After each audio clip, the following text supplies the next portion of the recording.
সুইপারের বাচ্চাটা আমার সাথে কিরকম বেয়াদবি করতেছে? এই সুইপারের বাচ্চা, তোর সমস্যা কি? তুই চিল্লাপাল্লা করতেছিস কেন? এই বিড়ালের বাচ্চা আপনার হাজবেন্ড তাই না? বিড়ালের বাচ্চা মানে? তোর এত বড় সাহস হয় কি বল? তুই আমাকে বিড়ালের বাচ্চা বলিস? আমার সাহস আছে বিদেয় আমি বলছি। তোর যদি সাহস থাকে তুই বল, তুই সত্যি সত্যি ম্যাডামের হাজবেন্ড? এই তুমি বলছো না কেন তুমি আমার হাজবেন্ড? ইয়ে মানে? বলবে কি করে?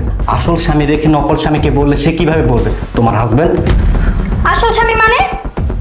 মানে আমি আসল হাজবেন্ড আর ও নকল হাজবেন্ড। তুমি তুমি কখন আসলে?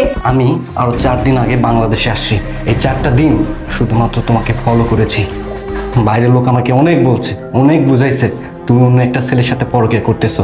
আমি বিশ্বাস করতে পারিনি। কেন না বিশ্বাস করব? কারণ আমি তো তোমাকে ভালোবেসে বিয়ে করেছিলাম, তুমিও তোমাকে ভালোবেসে বিয়ে করেছিলা। করো নাই? নাকি সবকিছু নাটক ছিল? আজকে আমি বুঝতে পারলাম তুমি আমাকে কখনোই ভালোবাসোনি। ভালোবেসেছো আমার ধন সম্পদ, টাকা পয়সা, অর্থ আভিজাত্যকে। বেঈমান একটা। এই তোর জন্য আমি কি করিনি, তোকে আমি কি দিইনি?